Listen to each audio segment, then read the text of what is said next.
지난 2017년이죠. 미국 뉴욕 월스트리트의 한복판에 겁없는 소녀상이라는 그 130cm의 소녀상이 세워졌었습니다. 근데 이 소녀상이 어디에 세워져 있었느냐? 바로 월가의 상징을 할 수 있는 저 황소상 바로 맞은편에 서 있었습니다. 물론 이게 여성의 날을 맞이해서 세워진 상인데요. 그 안에는 이런 글이 쓰여 있답니다. 여성의 리더십 파워를 알아라. 그녀는 차이를 만든다. 허리에 손을 얹고 고개를 들고 그리고 저 황소에게 당당히 맞서는 것 같은 여러분 그 소녀의 이 겁없는 소녀상이 많은 사람들에게 기쁜 인상을 남겼었습니다. 지금은 1년이 지난 이후에 저 상을 다른 곳으로 옮겼습니다만 여러분 월가의 황소는 세상의 돈의 힘을 상징합니다. 그런 세상의 힘에 당당히 맞서는 한 소녀의 모습이 사람들의 마음에 기쁜 인상을 준 것이죠. 여러분 우리 그리스도인의 모습도 바로 이와 같다는 생각을 해봅니다. 힘센 황소와 같은 세상 앞에 선 소녀와 같은 우리의 모습일 수 있습니다. 그러나 여러분 우리가 맞설 수 있는 힘은 우리에게 없지만 그러나 우리는 내 힘이 아니라 하나님의 능력으로 하나님의 영으로 세상에 맞설 수 있고 우리는 이길 수가 있는 것입니다. 성경은 세상을 이긴 하나님의 사람들 이야기로 가득한 것처럼 오늘 우리의 삶도 세상을 이기게 하시는 하나님의 자녀의 삶을 살아가는 우리 모두가 되시기를 예수님으로 간절히 축복합니다. 저 유명한 세계적 부호인 록펠러 아실 겁니다. 그 당시에 세계의 가장 최고의 부자에 떠불렀던 사람인데요. 그 록펠러의 기자가 어느 날 질문했죠. 록펠러 회장님, 당신이 현재 많은 재산을 가지고 있는데 당신의 재산을 가지고 있는 모든 것들로 만족하십니까? 라고 물었습니다. 그러자 록펠러 회장이 숨도 쉬지 않고 아니요 라고 대답한 것이죠. 다시 물었습니다. 그럼 얼마만큼 소유해야 만족하시겠습니까? 라고 했을 때 이렇게 대답했습니다. 조금만 더. 흔히 사람들은 행복해지기 위해 산다고 말합니다. 오늘 왜 수고하십니까? 라고 묻는다면 사람들은 열의 9은 행복해지기 위해서라고 말합니다. 그런데 실제로 지금 내가 행복하다고 느끼는 사람들은 많지 않다는 것입니다. 여러분 행복하십니까? 네, 우리 성도님들은 그래도 믿음이 있는 줄 믿습니다. 대답이 나오니까 좀 너무 감사하고 있습니다. 네, 감사합니다. 근데 여러분 그리스도인도 마찬가지죠. 행복을 느끼지 못한 경우가 많다는 것입니다. 그래서 묻는 것입니다. 어떻게 되면 행복하실 것 같으십니까? 고3 학생들에게 여러분 어떻게 하면 행복할 것 같습니까? 물으면 당연히 원하는 대학에 들어갈 때라고 말할 것입니다. 그리고 그 원하는 대학에 들어간 학생이 다시 묻습니다. 행복하십니까? 그러면 아마 이렇게 대답할 것입니다. 내가 원하는 직장에 들어가면 행복할 것 같습니다. 원하는 직장에 들어갔습니다. 그 묻습니다. 행복하십니까? 내가 이제 승진해야 되는데 내가 명퇴당하지 않고 내가 승진해서 내가 많은 돈을 벌면 행복할 것 같습니다. 사람은 계속해서 자기의 행복의 조건을 만들어 갑니다. 그런데 여러분 진정한 행복을 느끼고 살아가고 있는가라는 우리는 늘 물음에 서게 되는 것이죠. 사람들은 늘 내가 원하는 조건이 채워지면 행복할 것이라고 생각합니다. 예전에 말씀드린 적이 있는 이야기입니다만 우리가 여러분 야외에 나가면 네잎클로바를 가끔 발견하지 않습니까? 그러면 여러분 와 네잎클로바의 말이 행운이죠. 야 내게 행운의 일이 있나 보다. 복권 사야 되나? 막 이러면 그러지 않습니까? 근데 여러분, 우리가 그 네잎클로바를 찾기 위해서 밟았던 수많은 세잎클로바가 있는데, 그 세잎클로바의 꽃말이 행복이라고 하지 않습니까? 행운을 찾고자, 내가 원하는 것을 이룩하고자 우리는 수많은 인생의 행복을 짓밟으면서 우리가 살아가는 목적을 짓밟으며 살아가는데, 우리에게 살아가는 목적을 말하라면 늘 말합니다. 행복을 위해서라고 말합니다. 결국 인간의 행복은 무엇을 성취해서 얻어지고 무엇을 가져서 얻어지는 것이 아니라는 것입니다. 우리의 인생의 행복은 우리가 하나님의 거룩이라고 하는 인생의 존재의 목적을 이루게 될 때에 하나님께서 우리의 삶에 채워주시고 느끼게 하시는 것이 행복임을 믿으시기를 바랍니다. 오늘 여러분 본문에 나오는 바울 사도는 대표적으로 자신의 인생의 성공과 행복을 위해 살았던 사람이 바로 바울이었습니다. 그러니까 예수를 만나기 이전의 모습이죠. 그가 사울이었을 때에 예수 믿는 사람을 잡아들이고 옥에 가두고 죽였습니다. 왜 그가 그렇게 했는가? 단순히 종교적 열심 때문만은 아니었습니다. 그는 그것을 통해서 무언가를 이루고 싶었고 성취하고자 하는 그의 인생의 목적이 있었던 것입니다. 그것이 그가 추구했던 행복이었습니다.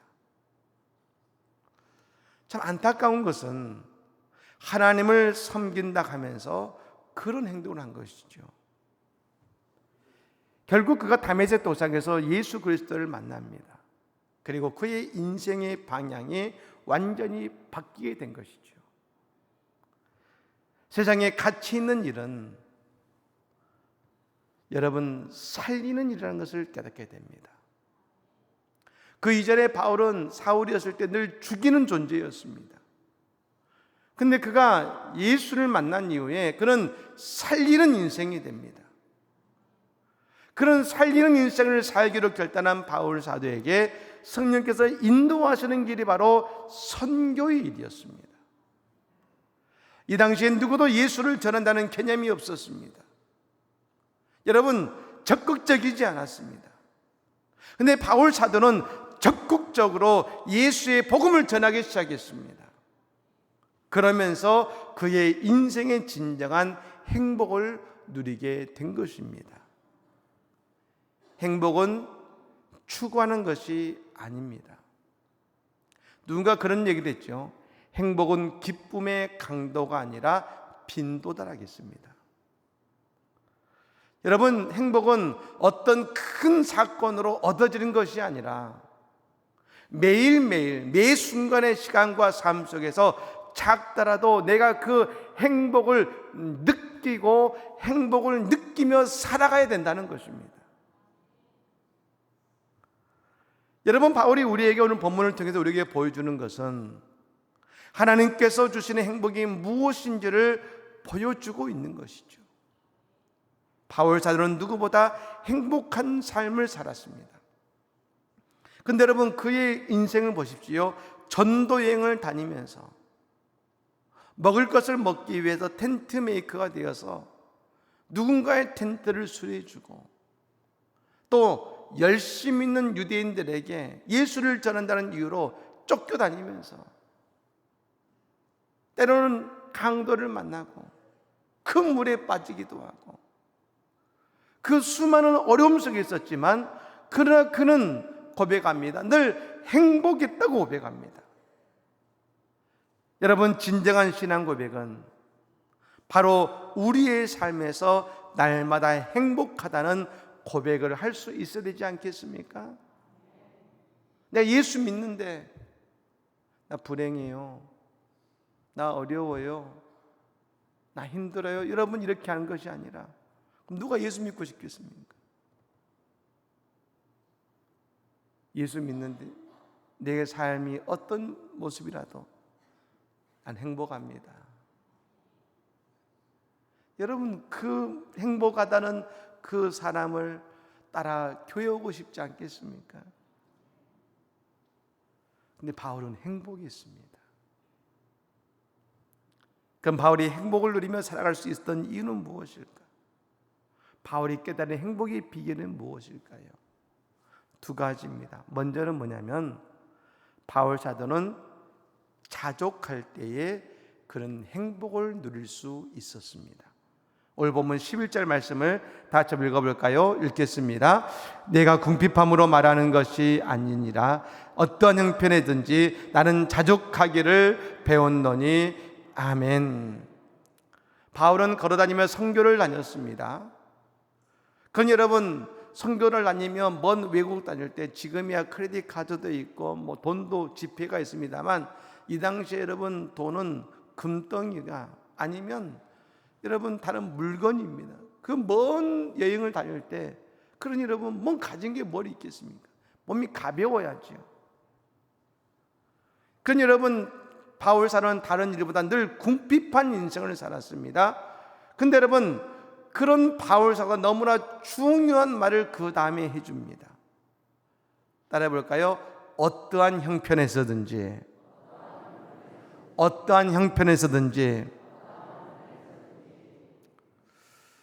여러분 우리가 행복하지 못하는 이유 중에 한 가지는 비교일 것입니다.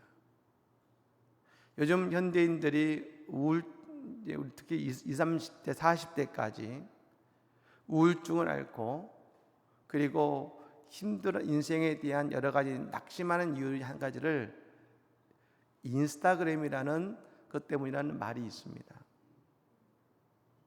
나무가 비교하게 됩니다.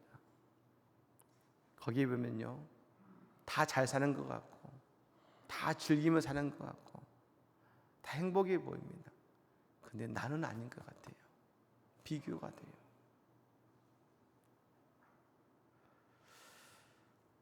여러분, 우리가 생각하는 행복의 조건이 있습니다. 근데 대체 우리는 그것을요, 소유의 관점을 둡니다. 무엇을 얻고 무엇을 가졌느냐를 중요하게 여깁니다. 근데 여러분 바울 사도는 오늘 그의 삶의 여건을 무엇으로 바라봤냐면 환경이라고 바라봤습니다. 여러분 어떠한 형편이든지 해서 형편이 영어로 보면 환경입니다. 바울은 무엇을 가졌든지 무엇을 소유하든지를 말하지 않았습니다.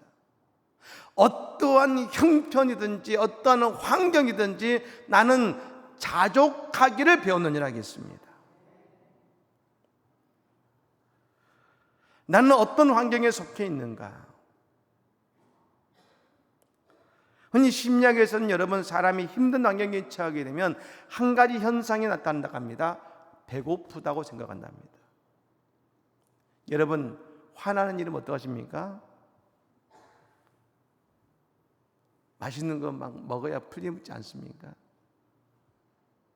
폭식하기도 하죠. 어떤 분들은 쇼핑해야 풀리기도 합니다. 뭐 좀 막 사야 풀리죠. 사람이 화가 나면 막 먹죠. 여러분 그걸 뭘 말합니까? 마음의 기근, 영적인 기근을 육적인 체험으로 육것으로 채우는 것입니다. 흔히 쇼핑 중독이나 도박 중독이나 여러분 중독이 있는 이유는 내 영혼과 삶의 결핍 때문에 일어나는 것입니다. 무언가를 사는 것, 폭식하는 것, 내 영적인 허기를 육적인 것으로 달래려는 것입니다. 하지만 여러분 그게 채워지나요? 내가 무언가를 가져도 중요한 것은 내 환경이 이러니 나는 늘 허덕이는 인생을 살지 않습니까? 내가 태어난 가정은 이런 어려운 가정일까? 내가 왜 만난 내 배우자는 이럴까? 늘 우리는 내 인생의 환경을 탓합니다. 여러분 나의 환경이 나에게 만족을 주고 있습니까? 근데 우리는 나의 환경을 늘 주어진 것이라고 생각합니다. 맞습니다. 하지만 여러분, 하나님께 내게 주신 그 환경과 그 삶의 자리는 그냥 주신 것이 아니라는 걸 알아야 됩니다. 저는 여러분, 하나님께서 아브라함을 이끄신 사건을 늘 생각해 봅니다. 하나님께서 아브라함을 이끄신 곳은 푸른 평원 초원이 아니었습니다. 도시 문명이 가득한 곳이 아니었습니다. 그가 떠났던 갈대아 우르도, 그가 떠났던 하란도 여러분 살기 좋은 도시 문명이었습니다.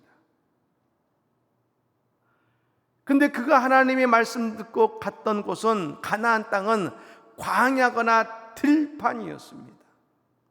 하나님은 아브라함을 환경적으로 보면 힘든 상황에 아브라함을 이끄셨습니다. 근데 성경은 뭐라고 말합니까? 아브라함이 하나님께 복을 받았다는 것입니다. 크리스찬의 진정한 가치는 뭘까요? 환경에 매이지 않는 것입니다. 아니, 오히려 우리는 그리스도의 복음을 통해서 나의 환경을 신앙으로 변화시키는 것이 바로 하나님의 교회요, 하나님의 성도임을 믿으시기를 바랍니다. 환경에 우리는 얽매이는 존재가 아닙니다. 이번에 저는 대만 선교대회를 지난 한 주간 다녀왔습니다.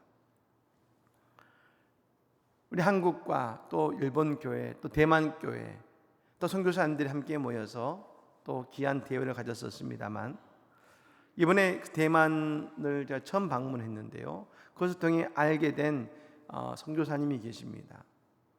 바로 대만의 거의 최초의 선교사라고 할 수 있습니다만, 캐나다 장로교회 최초의 선교사로서 대만에 파송되었던 조지 레슬리 마카이 선교사입니다. 1800년도 후반에 이분이 오셨었는데요,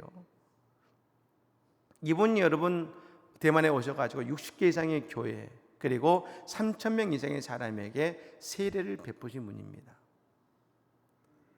근데 여러분, 이분이 주로 가서 전도하시고 교회를 세운 곳이 어디냐면 원주민들의 마을입니다. 여러분, 원래 이 대만이 문명화된 곳이 아니라 16개 부족의 원주민이 살던 곳입니다. 나중에 여러분 청나라에 있는 사람들이 이주해 왔지만, 여러분 그곳에는 산이요 3,000m 넘는 산도 있습니다. 그런 곳에 원주민들이 모여 살았습니다. 그런데 이 마카이 선교사가 여러분 해안가에 있는 그뿐 아니라 이 산속에 사는 원주민들에 나가서 복음을 전하고 교회를 세웠습니다. 근데 그분이 세웠던 이 이란이라는, 제가 이란 장로교회에 가서 예배를 드렸었는데요, 그 교회가 이란이라는 그 도시의 최초의 교회입니다. 그래서 저도 안성시 최초의 교회입니다 하면서 얘기했었는데, 거기는 137년 됐다고 해가지고 저는 120년에서 그랬습니다만, 어쨌든 그 교회를 세우셨기 때문에 그 마카이 선교사가 세운 교회거든요. 그래서 그 마카이 선교사님에 대한 사진과 그걸 설명해 주는데, 그 가운데 대단히 독특한 사진이 있었습니다. 이분이 원주민 마을로 복음을 전하기 위해서 갈 때에 반드시 그를 보호해줄 4-5명의 용사들을 데리고 갔다는 것입니다. 여러분, 갈 때에 4-5명이 줄을 쭉 갑니다. 뒤에는 그 마카이 선교사를 지켜줄 원주민들이 따라갑니다.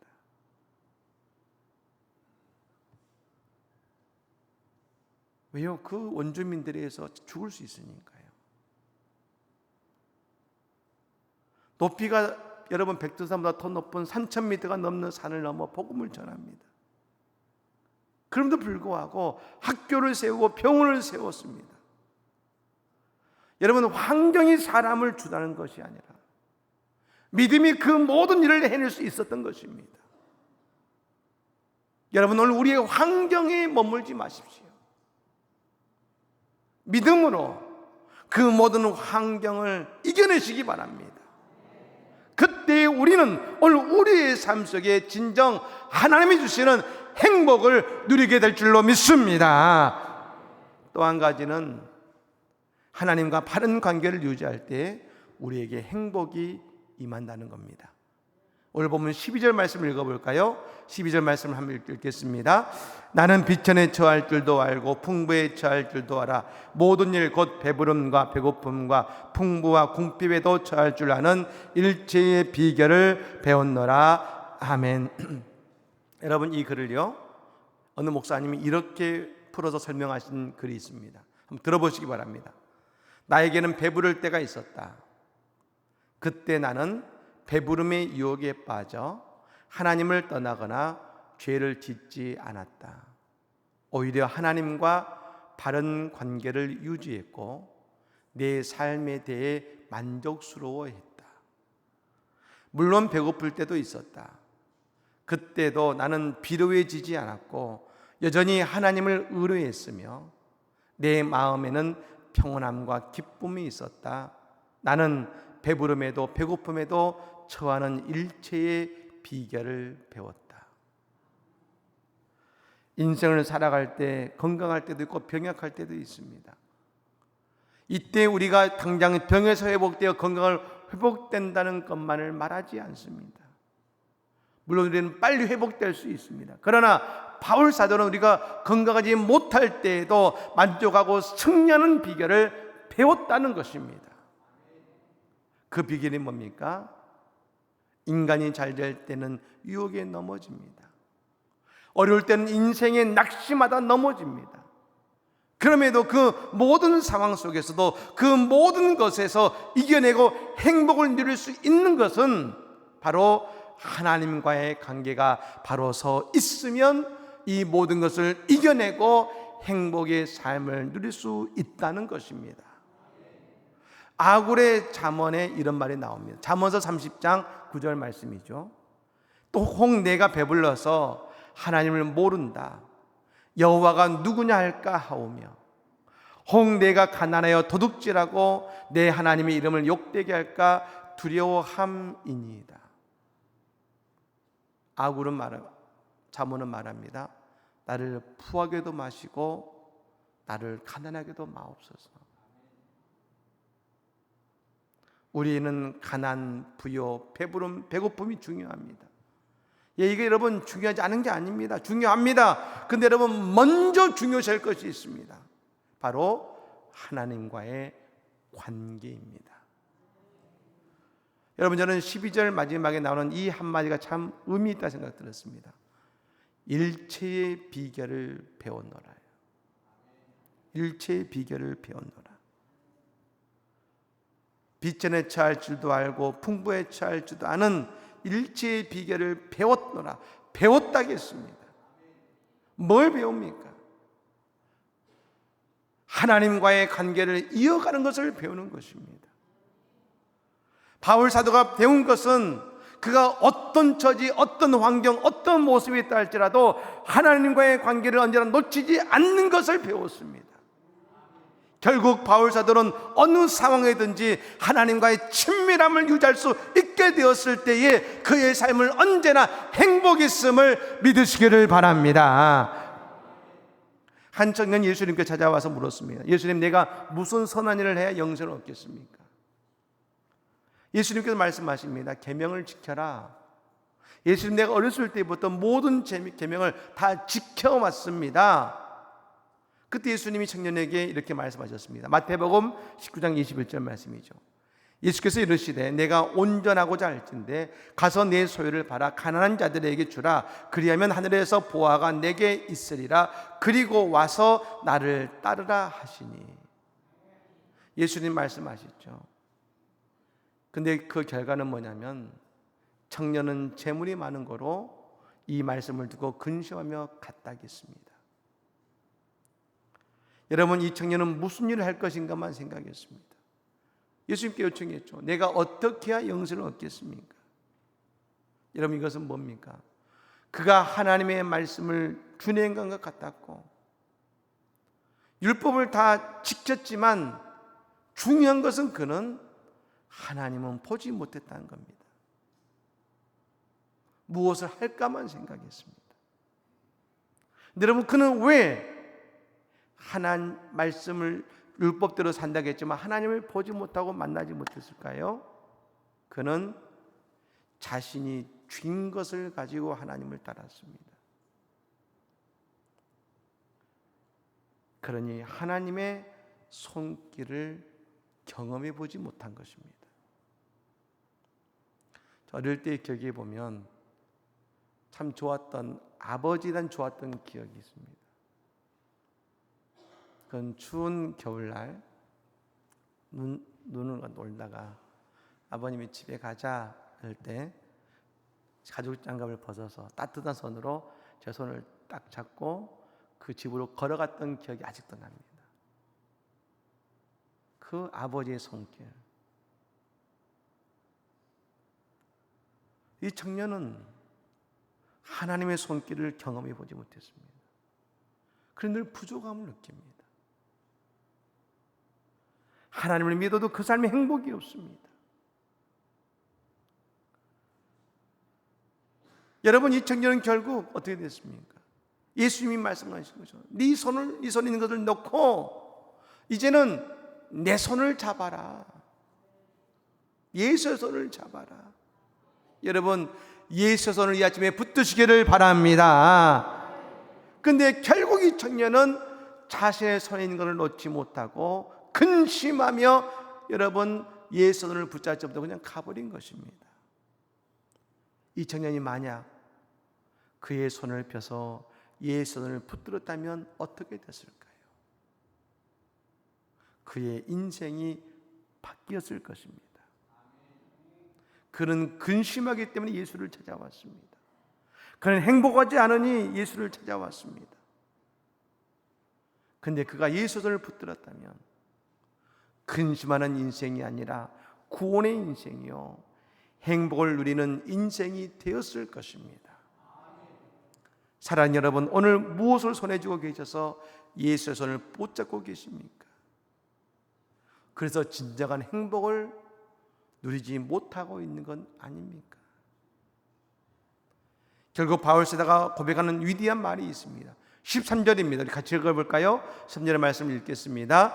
내게 능력 주신 자 안에서 내가 모든 것을 할 수 있느니라. 아멘. 여러분, 이 말씀은 내가 능력받아 뭐든지 할 수 있다라는 단편적인 뜻만을 가지고 있는 것이 아닙니다. 이 능력이 하나님 예수님 안에서 변함없는 행복과 은혜의 삶을 살아갈 수 있다는 것을 드러내고 있는 것입니다. 내게 능력 주신 자 안에서, 따라해 볼까요? 내게 능력 주신 자 안에서. 할렐루야. 뭡니까? 행복은 하나님이 주시는 것입니다. 야곱은 저 형 에서에게 도망치다가 베델에 이르렀습니다. 여러분, 형에게 언제 죽을지 모른다는 불안과 염려 때문에 얼마나 힘들었겠습니까? 숨도 안 쉬고 여기까지 달려왔습니다. 여러분, 근데 그곳에서 잠이 들었습니다. 들판에 잠이 들었습니다. 그런데 그가 그에게 임재하신 하나님을 꿈에서 만납니다. 그리고 꿈을 꾸고 난 이후에 그의 마음이 바뀌었습니다. 여러분, 그것은 하나님을 만나는 꿈을 꾸기 이전에 그는 불안과 근심의 여정이었습니다. 그런데 여러분, 하나님을 그가 본 이후에 그의 그 이후의 여정은 행복의 여정으로 바뀌었습니다. 어떻게 해요? 하나님이 나와 함께 계시지. 함께 계시지. 여러분, 오늘 이 시간이 행복하십니까? 할렐루야. 여러분, 오늘 이 예배의 시간을 통해 오늘 여러분 야곱의 인생이 근심에서 행복의 여정으로 바뀐 것처럼 오늘 예배의 자리를 통해서 우리의 인생의 여정이 근심과 걱정에서 행복의 여정으로 바뀌어지기를 간절히 축복합니다. 여건과 상황과 소유가 나의 행복을 만들어 주는 것이 아니라 하나님께서 나의 삶에 진정한 행복 주심을 깨닫고 오늘도 그 예수의 손을 꼭 붙잡고 주님과 기쁨의 삶을 동행하는 우리 모두가 되시기를 예수님으로 간절히 축복합니다. 아멘.